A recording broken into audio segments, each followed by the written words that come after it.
Oi gente, tudo bem? Eu sou o Caio, aluno do quarto período da Faculdade de São Lourenço. E... nem como é que eu... Coisa do novo. Não, tá bom, cara. Eu sou a Larissa, sou do segundo período, também da Faculdade de São Lourenço, Misé. E a gente tá aqui com a fisioterapeuta Heloísa Schneider. E Heloísa, apresenta um pouquinho de você pra gente. Meu nome é Heloísa Schneider, eu sou formada em São Paulo, formei na UniABC, São Caetano, fiz pós-graduação em São Caetano também na UniABC, em ortopedia e traumatologia, me formei em 1999, comecei, logo que eu terminei a faculdade, eu já comecei a trabalhar no Instituto Joaquim Grava. O Dr. Joaquim Grava é o médico do Corinthians, era médico de futebol. Na época que eu comecei a trabalhar, ele era médico do Corinthians e da Seleção Brasileira de Futebol. Então eu trabalhei muito com atleta profissional, com atletas amadores também e gente normal, né? Trabalhei com o Joaquim de 99 a 2010, que foi o ano que eu vim para São Lourenço. Aqui em São Lourenço, eu praticamente não trabalho com fisioterapia esportiva, porque quando eu cheguei a área da fisioesportiva era muito restrita e aqui tem um campo muito grande para ortopedia, né? E hoje a fisioterapia esportiva tem um campo maior também. Mas aí eu mudei um pouco o meu ramo de trabalho, eu trabalho muito com ortopedia, pós-operatório, tratamento conservador, trabalho com idoso. Tenho muitos pacientes pós-operatório de artroplastia, de joelho, de quadril, de ombro. E trabalho também com dor crônica, né? Paciente com dor crônica. Tenho especialização em escoliose também, tratamento de escoliose com exercício. E é isso, eu estou há 15 anos em São Lourenço. Hoje eu tenho meu consultório, eu tenho sócios, né? Eu sou sócia do Hugo e da Carol. E a gente tem nosso consultório, a gente está super feliz, eu estou muito feliz, profissionalmente falando, estou bem realizada, e é isso. E o tema que a gente vai conversar com a Heloísa é um tema que não é tão abordado, tão comum de ser comentado, né, discutido, que é a rotina fora das sessões, né, do consultório, né, como que mantém esse corpo ativo, né, do paciente. E aí, vamos começar aqui. Primeira pergunta. É comum acharem que o progresso acontece só dentro do consultório? Por que é importante continuar o movimento no dia a dia? É bem comum. Eu só vou fazer um adendo desse tema, é um tema muito interessante. É muito bom a gente falar sobre isso. Porque dentro do mundo que todo mundo trabalha junto, a equipe multidisciplinar, é muito importante que o paciente também entenda isso. Se o paciente já é um paciente que tem, que é normal, natural ele fazer atividade física, vai ser mais fácil, mas a maioria não é. Então, você vai ter que colocar isso para ele e vai ter que colocar que isso é importante. O pós-físio é importante, manter ativo é importante. E quais são as principais dificuldades que os pacientes enfrentam para manter uma rotina ativa em casa? A principal dificuldade é se ele não gosta de atividade física, então isso já é uma barreira para a gente e para ele. E se ele não acha nada que ele goste de fazer. Então, se o paciente não gosta de hidro, se ele não gosta de academia, se ele não gosta de pilates, se ele não gosta de atividade ao ar livre, vai ficar complicado. E aí você vai ter que fazer um programa de exercícios para ele fazer em casa. E ele vai ter que aderir a esse programa. Se ele não aderir, vai ser uma dificuldade para a gente e uma dificuldade para ele se manter ativo. Para mim, a maior dificuldade é se ele não gosta. Então, se ele não gosta, fica bem complicado. Quais sinais o corpo dá quando não está em uma rotina ativa? Depois de uma reabilitação ou em qualquer momento? Seria depois da reabilitação. Depois da Tá. Então você tem uma melhora, você tem um paciente que vai melhorando gradativamente, ele chega no momento da alta, é o momento que ele está pleno. Pós-operatório ou conservador, não importa, ele está pleno, está ótimo, tem todos os movimentos, não dói para fazer nada, ele está bem. Vai para casa, acabou, não vou fazer mais nada, estou ótimo. E aí, daqui um tempo ele começa, nossa, mas tá doendo. Eu tô fazendo isso que não doía e hoje dói. O sinal é a dor, a dificuldade de movimento, a restrição de movimento, ou a dificuldade de realizar alguma coisa. Então, eu fazia isso bem, agora eu não estou fazendo, e aí ele volta para a fisioterapia de novo.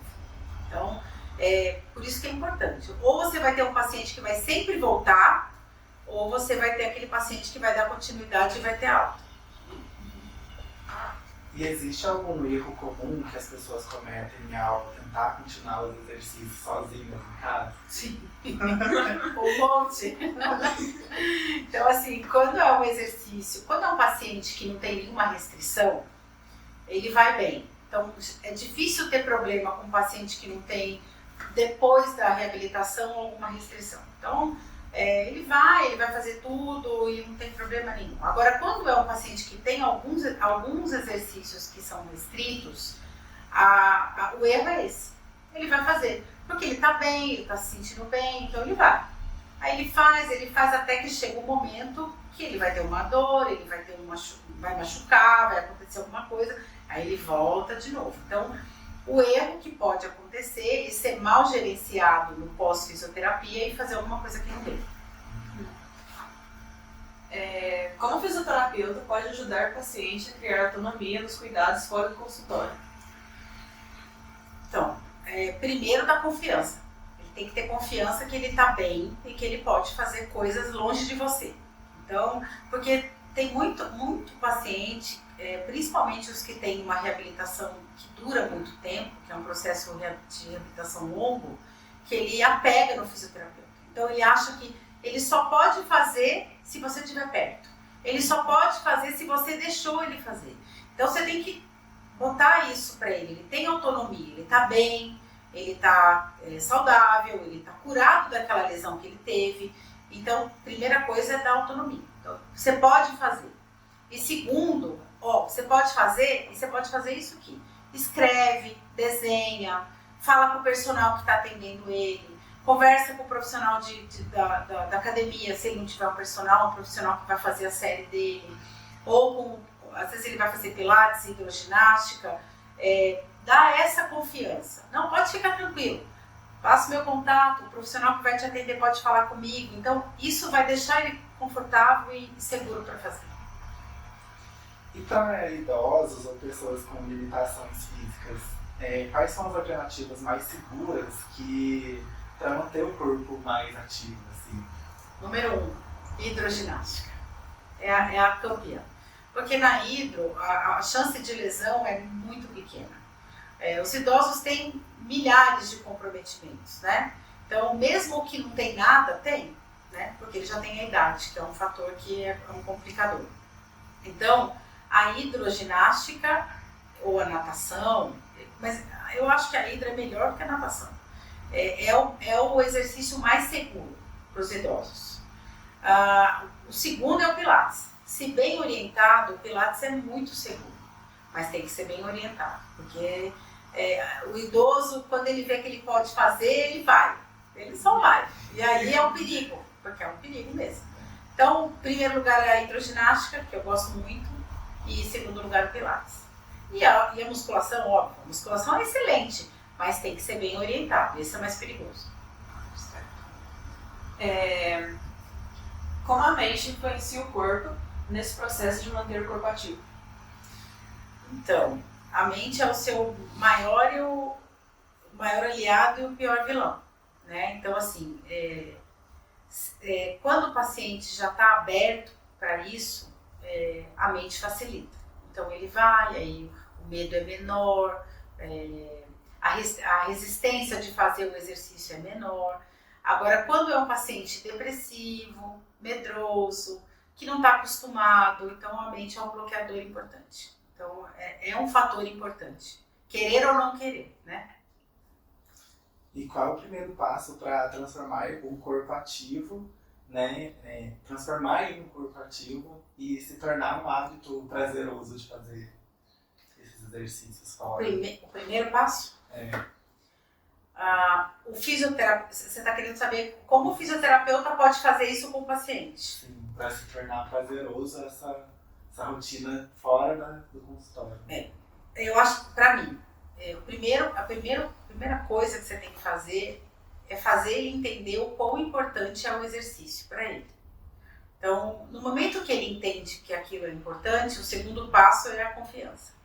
Ele tem que ter confiança de ir fazer e achar que ele não vai se machucar. Então, se ele sempre tiver, mas eu vou fazer isso, nossa, é pesado, ele já vai ficar com medo. Então, primeiro passo, botar na cabeça que aquilo é importante. Segundo passo é a confiança. Ele tem confiança de ir, pode ir, vai tranquilo, eu tô aqui. Se você precisar, você volta, entendeu? Então, isso é uma coisa importante.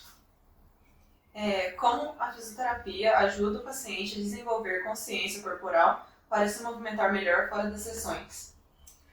Então, o trabalho da fisio na consciência corporal é importantíssimo, né? A gente faz isso. O fisioterapeuta trabalha a consciência corporal do paciente. Por exemplo, vou te dar um exemplo. A gente, quando começa a fazer pilates, o paciente que não tem consciência corporal não consegue fazer, porque ele não consegue respirar, controlar o abdômen e controlar o movimento. Então, a função do fisioterapeuta na conscientização do paciente para isso, para o movimento, é importantíssimo. A gente trabalha isso nele, é muito importante. De que forma a fisioterapia pode contribuir com uma construção de uma cultura de autocuidado, não apenas de reabilitação? Caio, em 26 anos de formada, agora eu contei. Em 26 anos de formada, eu vi a fisioterapia se transformar nisso. Porque quando eu comecei a trabalhar, o fisioterapeuta era o fisioterapeuta. Né? Eu dei sorte de trabalhar numa clínica com um médico que era muito famoso e que atendia atletas, então a gente já entrou com confiança. Então as pessoas já confiavam no nosso trabalho. Agora, não era todo mundo assim, né? A fisioterapia, quando eu me formei em 99, era só uma reabilitação com choquinho, né? Então a gente construiu isso ao longo de todos esses anos. Hoje, eu não tenho dúvida que a fisioterapia é o caminho, né? E a fisioterapia constrói mesmo novas pessoas na questão de movimento, de entendimento de